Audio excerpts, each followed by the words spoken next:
This is Reset. I'm Sasha-Ann Simons. Thank you for sticking with us here on WBEZ. We just heard from King Charles III, who visited the Britain Prime Minister and addressed the nation after the passing of his mother, Queen Elizabeth II. Now, if you're just tuning in or you're just joining us on the Facebook and YouTube live stream, Britain's new king expressed gratitude for an outpouring of support for the Queen. He talked about her warmth, her humor, and her long life of service. He says his life will change with new responsibilities now as king. Not as much time for charity work, he mentioned. He talked about how his wife, Camilla's role will also be changing. And King Charles also mentioned the Queen will soon be laid to rest. Here with me in studio here at WBEZ is Laura Rodriguez Presa, who covers the Latino community for the Chicago Tribune. Welcome to Reset, Laura. Hello, thank you for having me. Also here is Alex Nitkin, who is now a reporter with the Better Government Association. Welcome back, Alex, and congrats. Thanks so much. And Paris Schutz, WTTW correspondent and co-anchor of Chicago Tonight. Hey, Paris. Hey, Sasha. So, folks, you were listening along to King Charles' remarks a few moments ago. What are your thoughts, Paris, on this historic moment for the monarchy? Well, I'm sure he misses his mother terribly, and this is kind of morose to say, but part of him has to be like, finally, after 70 years, my birthright here, I get to be king. Charles has always been kind of a progressive type of leader. He's been big into causes of climate change. So you heard him say there, well, my charity work is going to have to go by the wayside because I have my duties as king. But as head of state, I think he'll probably take that mentality to lead the UK. But it is mostly a ceremonial position. The head of state does get to pick the prime minister, technically, but we know that's not how they do it. It's a formality. You know, the prime minister is voted by Parliament. So, right. Like Liz Truss, the new prime minister. But, this also recalls to mind this fascinating, wonderful visit the Queen had to Chicago in 1959. She landed on the Britannia, the yacht, at what's now known as Queen's Landing, just east of Buckingham Fountain. Mayor Daley, there's all these iconic images of Mayor Richard J. Daley taking her around in a car and showing her the city. And they're going down Michigan Avenue and they're going to the Conrad Hilton to have filet mignon. Maybe they stopped over at his house in Bridgeport for a little snack or something. But it's such a wonderful history, and hopefully maybe King Charles pays a visit to Chicago as part of his official state duties one day. Did you notice the emphasis on William there? No real title mention for Harry? No real title mention for Harry. Yeah, I thought he was going to say something like, we get it that, the royal life is not for everybody, because there's a history in that family of folks that left for love or for other reasons. But yes, but I was surprised that he did mention Harry and Meghan, and that's all the tabloid references, and he paid homage to it. He said, I have serious duties to do, but also, yes, Harry and Meghan, I love you too. Well, Queen Elizabeth's death is certainly the top news story across the globe, as we know. But since it is Friday, we've got business to do. So let's dive into some of the biggest stories across Chicago and Illinois. Time for the weekly news recap. Chicago aldermen are advancing a proposal to protect people who travel to the city for an abortion, gender-affirming care, fertility treatment, or birth control. Yet another Chicago alderman is calling it quits. Alderwoman Susan Sedlowski-Garza just announced on Facebook she's not running for re-election. Longtime 21st Ward Alderman Howard Brookins Jr. announced today he is retiring at the end of his term. We've got a lot to talk about. Let's also give a special shout out to the folks watching us break down the week's news live right now on WBEZ's Facebook and YouTube. Hello. All right, Alex, jumping over to you now. The wave of departures from city council continued this week. Dun, dun, dun. It's a little hard to keep track at this point, but try to bring us up to speed, if you will. Okay, so speaking of scions of dynasties... He pulls out his list.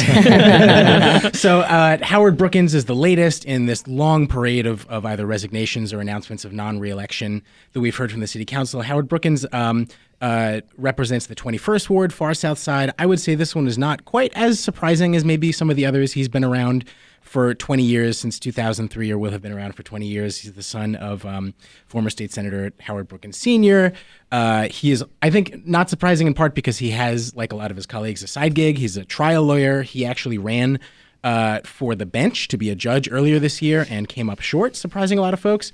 But he is now by my count, as I bring up my spreadsheet, he is the 11th sitting alderman to announce he's not running for re-election. Wow. That's on top of 3 others who resigned or were forced to resign midterm. I did a little math. That is 199 years of collective experience that will leave the city council. My goodness. It's a whole other conversation about why they're leaving. You know, like with Brookins and Garza, the 10th Ward Southeast Side alderwoman who we heard about, if you ask any of them individually, they're going to say, well, this is just about me personally. I want to spend more time with my family and all that. I think that there can be a temptation to laugh that off a little bit. Sure, that's what they all say. Something must be different this year. But I think that we should allow them that there is something to that. It's been a pandemic. It's been social unrest, higher crime that these folks have had to preside over. It's an extremely rigorous job. And a lot of them, my sense is they really are truly and genuinely exhausted. Yeah, well, Brookins had some colorful language about Chicago politics and the many, quote, backstabbers that he's encountered, didn't he? Right. He was talking about, and I think maybe one of the most memorable episodes of his time as alderman was in the mid-aughts, after he was sort of a more junior alderman. There was this long saga. He was trying to get a Walmart to come to his ward. It failed by one vote after, you know, some other of his colleagues had said that they were going to support him. I imagine that that's a huge part of what he was talking about.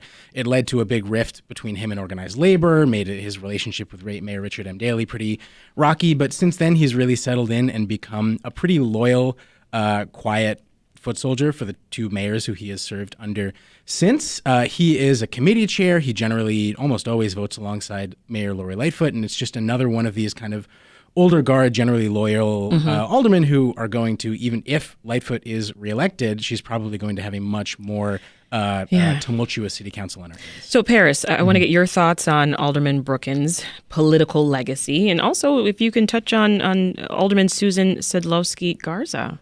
Well, Susan Sedlowski-Garza, that was a bit of a surprise. She was kind of a leader of the Progressive Caucus in City Council. She comes from a long line of union folks. She was part of the CTU before. She, was a staunch ally of Mayor Lightfoot, and then they had they passed a lot of legislation together.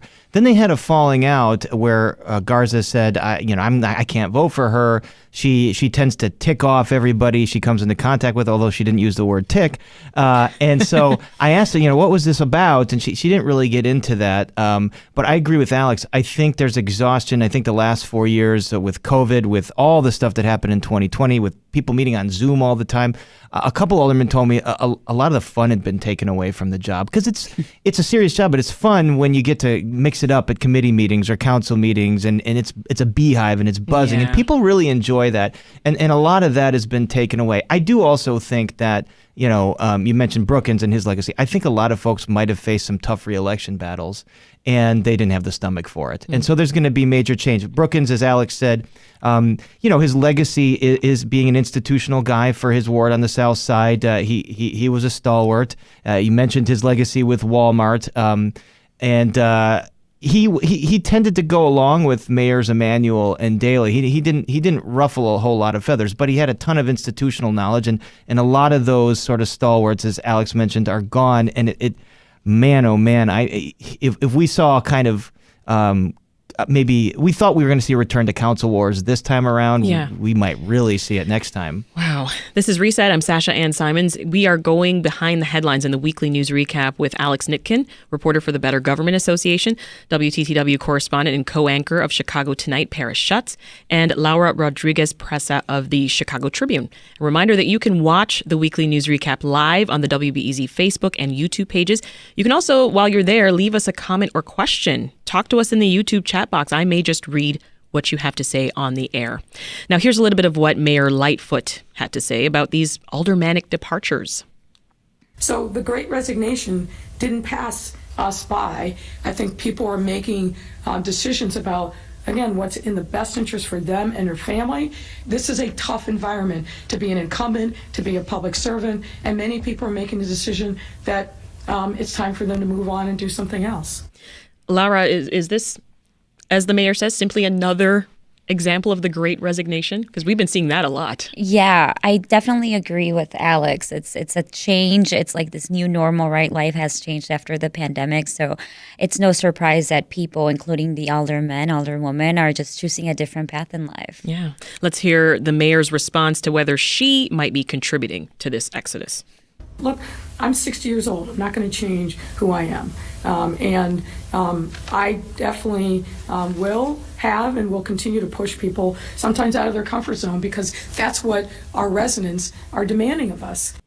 Alex, any thoughts on whether Lightfoot's personality is contributing to this changing of the guard? It is really interesting, and it's something that I keep coming back to what Paris just said, which is a refrain that we keep hearing over and over in different forms of this job just isn't fun anymore. And there are so many different layers to that and ways to dissect it. I think that something that you do hear a lot from aldermen, generally off the record, is we just can't work as well with this mayor as we did with the previous mayors. The lines of communication are not there. The administration is not working with us as closely. They're sort of sapping our status.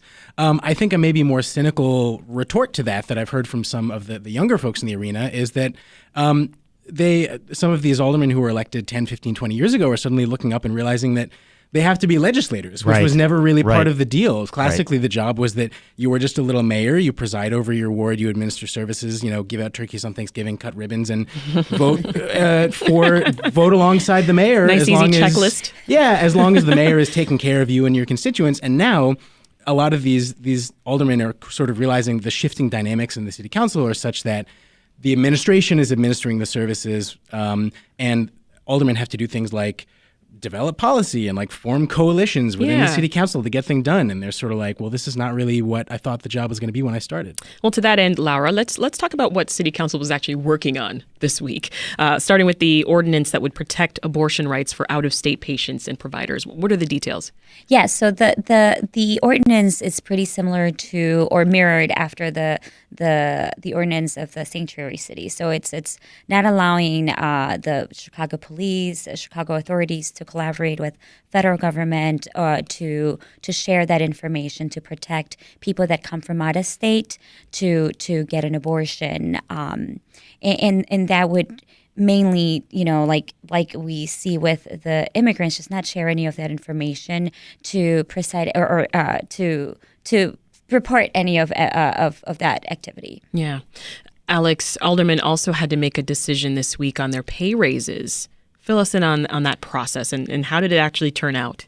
Yeah, so this is something that kind of surfaces in headlines every year or so. Based on inflation, the rule is that aldermen are able to, just given an opportunity to accept or deny a pay raise. And it was obviously larger this year with inflation being larger. They had an opportunity for almost a 10% pay raise to get to a max salary of almost $143,000.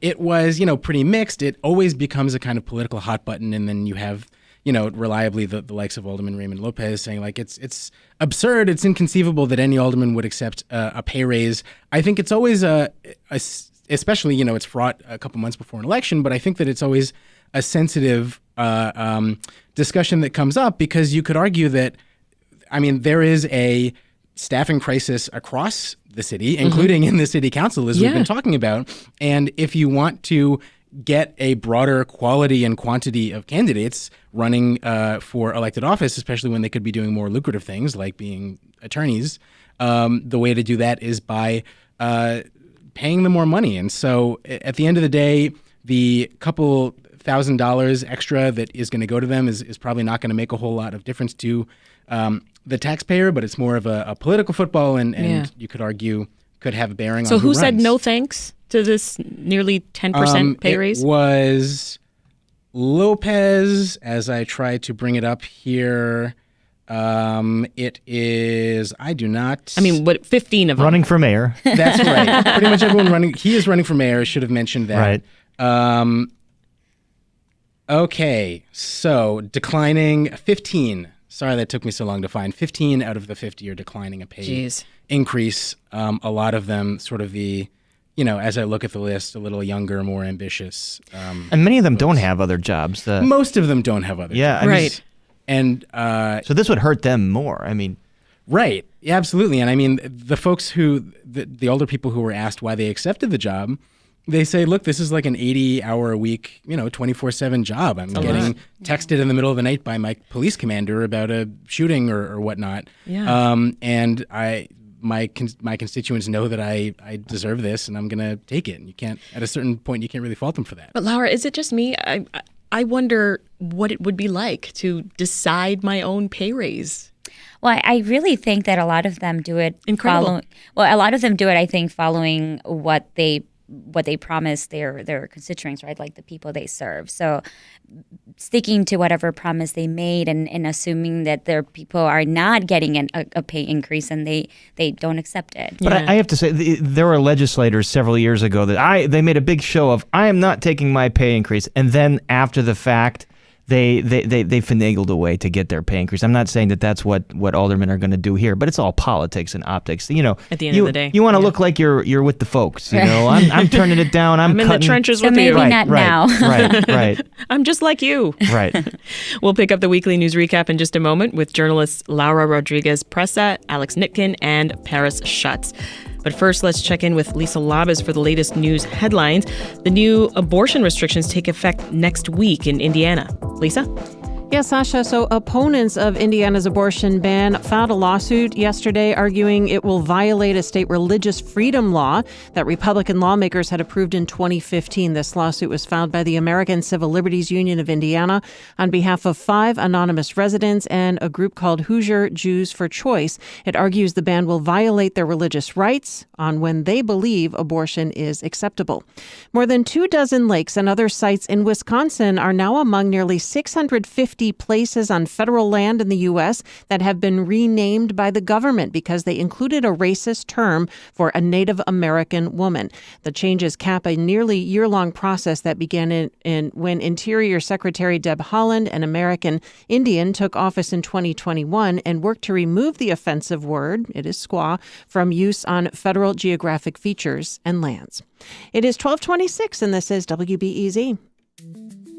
Today on The Daily, Alan Cowell on the life of Queen Elizabeth II, who led her country through painful change and preserved the British monarchy, even as the British Empire crumbled. I'm Sabrina Tavernisi. That's today on The Daily from The New York Times. Listen in for a special Friday edition this afternoon at 4:30 on WBEZ.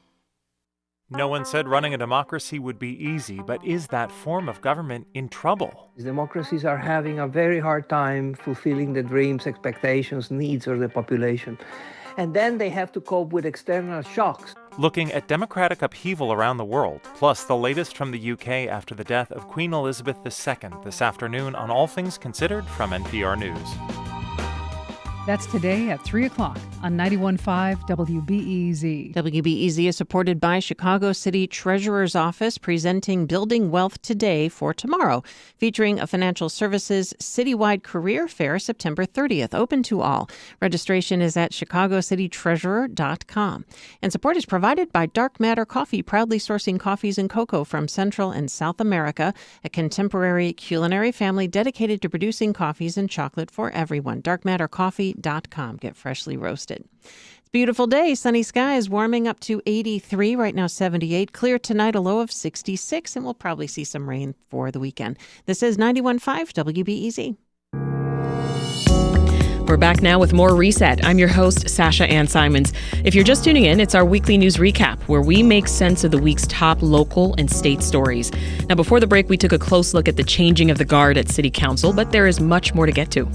A new report finds nearly 900 Illinois residents are linked to the far-right group, the Oathkeepers, including law enforcement officers and military members. More than 100 migrants are spending their first night in Chicago. They are the largest group sent from Texas so far. The city has received around 228 migrants, the majority from Venezuela. Chicago Mayor Lori Lightfoot says the city will welcome them, but remains critical of Governor Abbott. Our panel today is Laura Rodriguez Presa, who covers the Latino community for the Chicago Tribune, Alex Nitkin, reporter for the Better Government Association, and Paris Schutz, WTTW correspondent and co-anchor of Chicago Tonight. Remember that if you are watching us online right now on WBEZ's Facebook or YouTube pages, feel free to leave us a comment or question. Talk to us in the YouTube chat box. I may just read what you have to say on the air, like this comment from a viewer who says, I love that Chicago is a sanctuary city for migrants seeking refuge. So let's dive into that story, Laura. A third group of migrants, they arrived in the city on Wednesday from Texas.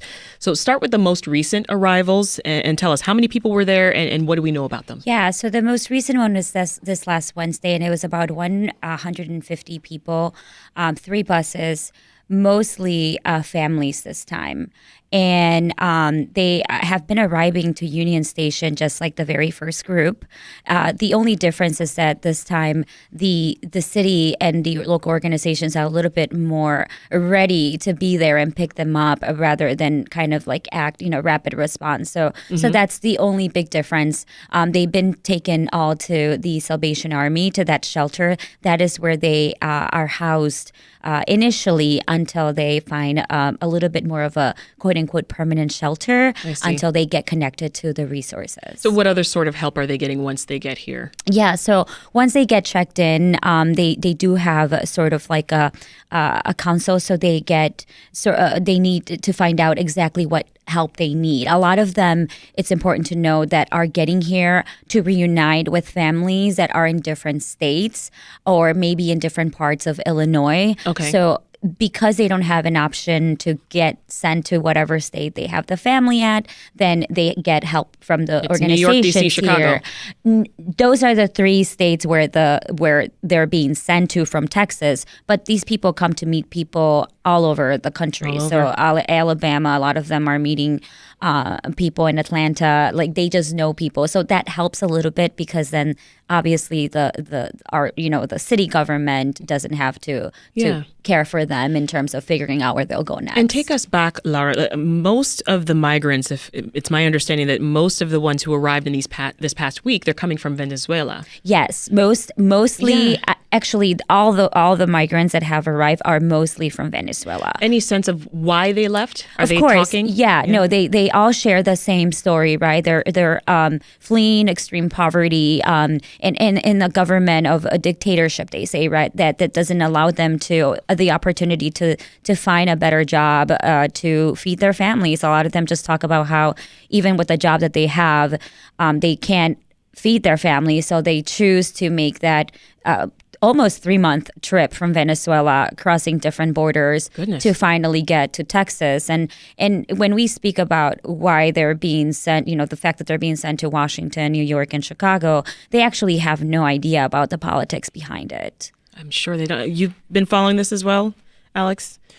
Yeah, it's just really, it seems kind of silly on one level, and obviously very sad that people who, I lived in Venezuela for a year as an exchange student after high school, and got a real sense of, I mean, things had not gotten nearly as bad as they are now, but just of living under a very different, restricted kind of society, and made a lot of friends and loved a lot of people there who I would love to be able to see back up and join us. And just the fact that there is someone in Governor Abbott who sees these people as like just like a burden or a liability, or like, here, you take them, is a little bit hard to wrap my head around. But yeah, I'll definitely be following with Laura's reporting and seeing what happens next. It can't be lost, though. It's all politics, and it's unfortunate people are being used as a political football. Governor Abbott is facing re-election in Texas, maybe a tight re-election with Beto O'Rourke, and he's been doing this, and this is the kind of thing that he calculates will rile up the base, and gets him headlines and gets him on Fox News, and that's his calculation. But it doesn't seem like he's really thinking about the welfare of, and these are people seeking asylum. These are not, they're not quote unquote illegal, so you would think, based on the treatment. Laura, you know better than it, but they're following the protocol and the law. So yes, they're allowed. They're paroled country. into this country, so they're allowed in. Right, they turn themselves into immigration. That is the reason why they are in here. The only difference, though, is that obviously they're not given any sort of permit to be here, to work here. So that is the tricky part, right? When you are trying to help them set here or settle anywhere, the difference is that they don't have that permit. So that is Could that come down the line? Yes, 100%. But they need to apply for asylum, start their case, and that means that they need longer term support. We're talking about 1 to 3 years until they finally get, until they're officially officially refugees here and they have a permit and they have everything settled. So for that, they need a lot of legal support and a lot of financial support too. And for some of them, it's like I've talked to so many activists and advocates overall. And the reality is that, like, Paris mentioned, they are people, they are being sort of, used. And that is the very sad part. But the thing is that this country has seen immigrants for all the time. And they just need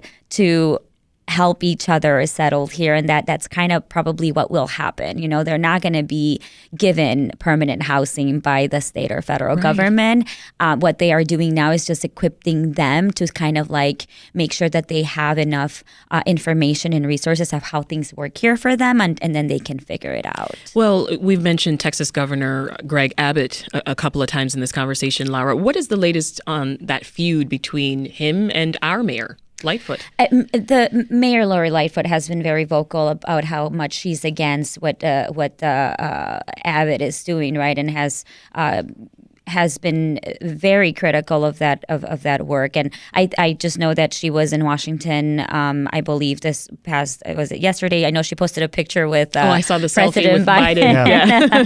So I know that she's in conversations to seek for more federal funding. But overall, it's just, this general statements of how she doesn't agree with the way he's dealing with that, and that she will continue welcoming migrants, as they arrive. And I do know, for example, right now they are at Union Station waiting for what they expect to be a larger group to arrive from Texas right now. I just, and we mentioned the politics of Governor Abbott. There's a political aspect here for Governor Pritzker and Mayor Lightfoot. This is an opportunity. Governor Pritzker in a re-election, not a tight re-election. Mayoral election. Right. So it gives them the opportunity to look compassionate and to tout their bona fides of fostering a welcoming city like that. Although there was this report that some of the migrants are going to Burridge now. But it's because there's a welcoming center there, and it's here's the thing. So we've requested information as to why they were being sent there, as we have requested information about what are the steps that they're following. We haven't gotten much information, and I think that's because it's still like they are still city are still in a rapid response sort of mode, right? Okay. As they arrive, because this is a total of now over 300 maybe people that have arrived in Chicago. A lot of them are families, so they need a lot of help. Well, speaking of help, I want to throw a question at you from Dell on Twitter, asking, as a medical student, will they have any medical services provided, or will it be up to community groups to make sure that they have their health needs addressed? Yeah, so the organizations that are collaborating with the city to welcome them include Esperanza Health Center and other health centers that are providing health screenings, and they are giving them appointments to follow up with them and whatever they may need. Going back to the Burridge situation, I went out there yesterday. We didn't get a reason as to why they were over there, but I do know that they are keeping them there as they wait to connect these families to more resources. I see. Why Burridge? I don't know. And we do know that the mayor of Burridge issued a statement saying that he had no knowledge or consultation from city or state staff as to, that letting him or letting his administration know that they were being sent there. Alex, how do you think this could play out during Chicago's upcoming mayoral election? I think that during the mayoral election, most of the candidates are going to be of one mind generally. I mean, I think that within the city itself, there's probably not a whole lot of debate. This is one issue where I think most candidates of different stripes will probably rally around the mayor. An exception might be some of the more police-allied. I think Raymond Lopez has had some more hardline, not anti-immigration, but pro, ICE sort of connecting with crime kind of things. So I tend to think that this is something that is disconnected enough from, Chicagoans. Immigration is not something that it tends to be on the top of our minds. It's more, cost of living and transportation and crime and things that affect us directly. Some of us. Yeah. Some of us. That's right. But this is all a way of saying I don't see it as being much of a political wedge. I would argue or add that once people start questioning where the funds are coming from to support these migrants as they arrive, it will be something that will be probably a priority. That's a great point. Yeah. I should also add that the city council created a new committee, I think 2 years ago now, the Committee on Immigrant and Refugee Rights. This was a big sort of accomplishment and project of Mayor Lightfoot. It has since met twice, and it has not met in more than a year. You would think this could be a good opportunity for the city council to actually get involved and start talking about it. Well, Shamrock Blue on YouTube says the homeless encampment in Uptown that's being shut down today in favor of a bird sanctuary is bad optics, even though I love birds and the sanctuary idea. All right, switching gears before we take a pause, Paris. A new report from the Anti-Defamation League has some alarming news about the number of Illinoisans who are members of the far-right Oathkeepers. Who are they? Well, it's an interesting story. It's about 900 folks in Illinois that were on the membership rolls of the Oathkeepers. Now, this got leaked to the Anti-Defamation League.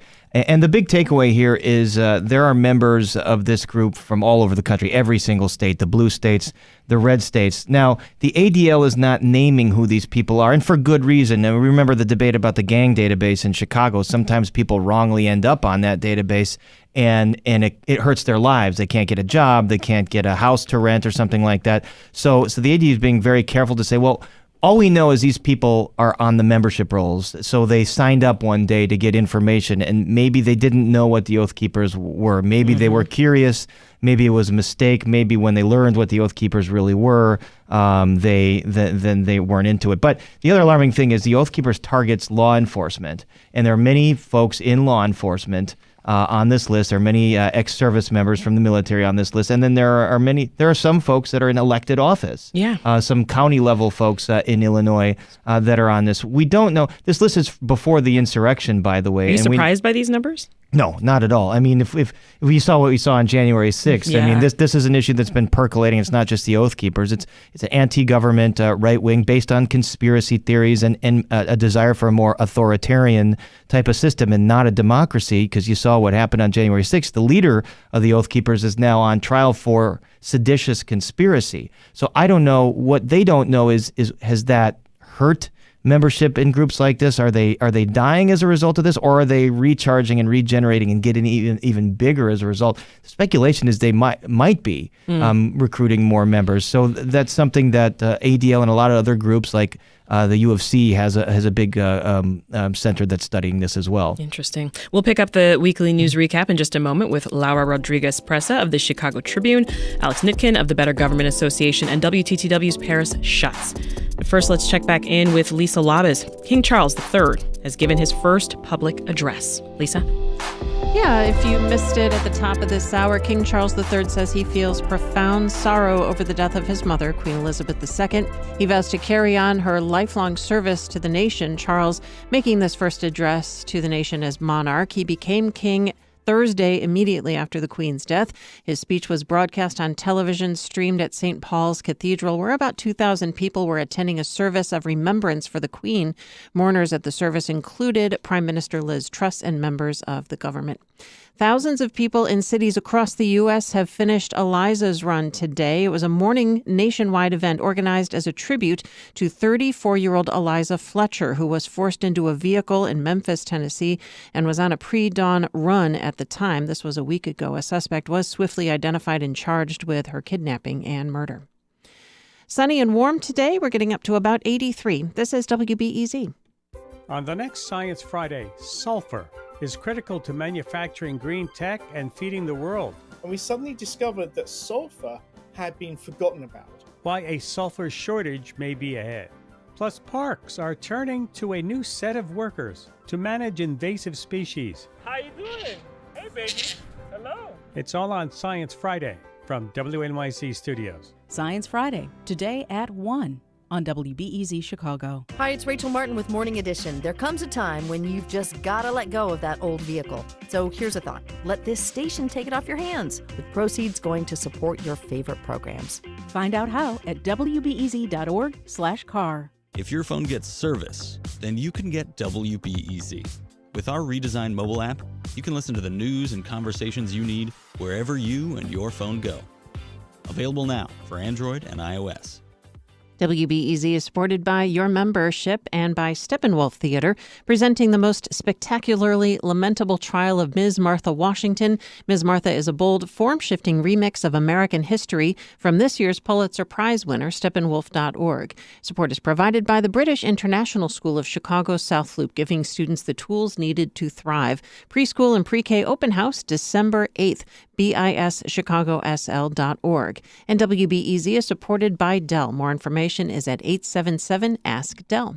Sunny skies at 78 degrees, going up to 83. This is 91.5 WBEZ.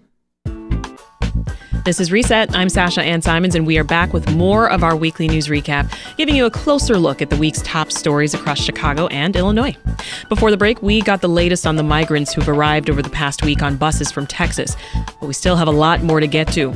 My panel today is Laura Rodriguez Presa, who covers the Latino community for the Chicago Tribune, Alex Nitkin, who's a reporter with the Better Government Association, and WTTW correspondent and co-anchor of Chicago Tonight, Paris Schutz. We're still live right now on Facebook and YouTube for those who prefer to watch. Are we ready for some football, gang? Oh, yeah. So this Sunday is the Bears' home opening game at Soldier Field. Just in time, we get a peek into what the Bears have planned for an Arlington Heights stadium. What does it look like, Paris? Well, it's just a big... I saw some sketches. Yeah, it doesn't look like much right now, but it's going to look like a big sort of entertainment center. It's going to be a big, giant dome, enclosed stadium that they said, and then mixed-use development. There's a metro station right there. They're going to have a hotel. They're going to have a music venue. It looks really ideal, and that means that... Sounds great. How much does it cost? It's going to cost a couple bucks. And who's paying? Who's paying $5 billion. for that? Well, the McCaskey family is not paying for the whole thing, and they made a point of saying last night, the McCaskies, of course, are the owners. They said we're just a football team, or we're a family business. Well, they own a business that's worth multiple $1 billion. But just a little mom and pop. Yeah, we're just a little mom and pop. But no, they can't afford to finance this, so they need institutional investors, and they also need public help, public financing. And they said, oh. Yes, they said we need money for everything but the stadium. The stadium, we get it. The politics are such that no one's going to support taxpayer money to help us build our stadium. But we've got these homes and these condos and these other buildings. We're going to need infrastructure help. You know, it's up to taxpayers to pay for the roads and the sewers and all that. So they need that help. I would say this is a done deal unless they can't get the financing together. But I talked to some like institutional people in the whole banking world, and they're like, this is people want to invest in this. If you're a bank, if you're an institutional investor, this is a huge gold mine. This is a gold mine. This is the Chicago Bears. This is a huge brand in Chicago, and so people are lining up to be a part of it. So I would say it's a done deal. And Mayor Lightfoot, I don't. But I've made the point over and over again, they don't want to stay at Soldier Field. They're renting it from the Park District. It's not a modern enough stadium to compete with the other stadiums. They want their own stadium. Well, let's hear what the mayor has to say about that, because she's still hoping to keep the Bears at Soldier Field. We're going to continue our discussions with the league. But as you know, I'm somebody who likes to plan. So we've got Plan B, Plan C, and others in the works as well if the Bears decide that they're going to abandon the city of Chicago. So, Paris, it sounds like you don't think the likelihood of the Bears moving to the burbs is... Oh, you think that's happening? It's happening. It's happening unless they can't get the financing. This is too good to pass up. I mean, they want control of their own destiny, which they do not have with Soldier Field. They're at the mercy of the Park District and Mayor Lightfoot, with whom they clash a lot. So I was saying, the only chance that the city of Chicago has is to give them a giant piece of land to let them build their dream stadium. There's the 78. That's a giant piece of land in an awesome location. Maybe the developer there could work with the Bears. There's the old U.S. Steel site, the Southworks site, right on the lakefront in South Shore. Huge site. And I don't see any evidence that the mayor's office is working with the team, unless you do, Alex, or any older people are saying, hey, let's find another solution, because they do not want to stay at Soldier Field. It's not going to happen, whether you dress it up with a roof or not. And I don't think that those plans are realistic anyway. They're gone. And I think the fans understand. It's the fan reaction so far has been pretty positive. How are Arlington Heights residents feeling, though? Well, we had a smattering of them last night. Are they like, yes? I think most of them are like, this is Come cool. on, traffic. This is great. No, we're worried about the traffic.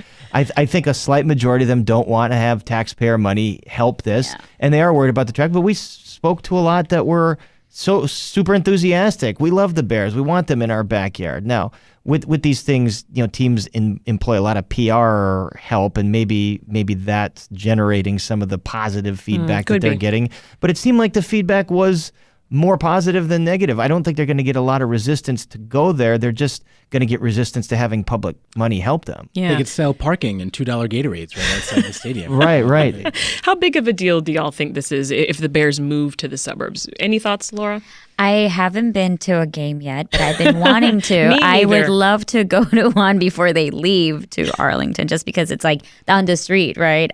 Here in the city. And I think that's why people don't want them to go, because they're like, last Chicago Bears, so they're here in Chicago. They're not going to be in Chicago anymore. Yeah, it's kind of. Can we still call them the Chicago right. Bears? Well, that's what Mayor Richard J. Daley. Look at every New York team. The Bears threatened to move to the suburbs, and he said, "Well, then you're going to have to call them the Arlington Bears. You can't call them the Chicago Bears anymore." Right. But the Chicago Bears of Arlington Heights. Of Arlington. Right. But it's cool that we had the distinction in the city of Chicago having every major pro sports team within the city limits, and that's going to be sad to lose. Let's get the buzz on something else. Cannabis. Social equity advocates held a press conference Wednesday and had some harsh words for the state. Here's what cannabis business operator Ambrose Jackson, who's CEO of the 1937 Group, here's what he had to say. Governor Pritzker and Illinois legislators, our cannabis social equity program is on the verge of collapse. And who's being hurt? It's us, the very people who this program was meant to help. Yeah, we haven't talked about this in a little bit, Alex. Bring us up to speed. What are the main obstacles they're facing? Yeah, just a little bit of context behind this is that it has now been 2.5 years since the legalization of, weed sales in Illinois. And as the law was designed, it was meant to give people of color, entrepreneurs of color, a huge ability to really get a foothold in the industry like they haven't been in other states. And here we are 2.5 years later, the what's called social equity license is designed to help diversify the industry, had been held up in court for so long. And finally, just within the last couple months, the IDFPR and the Pritzker administration issued, I think it's 185 new dispensary licenses. But, all this time later, the industry has really gotten going. There's been so much consolidation and buildup. Interest rates are so much higher now, and suddenly these entrepreneurs who have just been sort of waiting in purgatory, in some cases losing a lot of money while they're waiting for this to get settled, need to build out their locations, and they need investors. And so this group in the Illinois Cannabis Equity Coalition.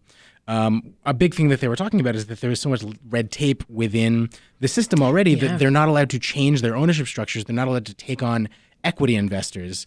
So that's one change that they would like to see for sure. That's right. They want to be able to see equity investors come on. Of course, then from the administration, they're saying, well, then how do you know that a wealthy white business won't take a whole bunch of equity and then suddenly it's not a minority-owned business anymore? So it's very difficult. It's kind of a catch-22 that they're stuck in, where they can't get a license until they get more investments. This is still happening. This is still a thing.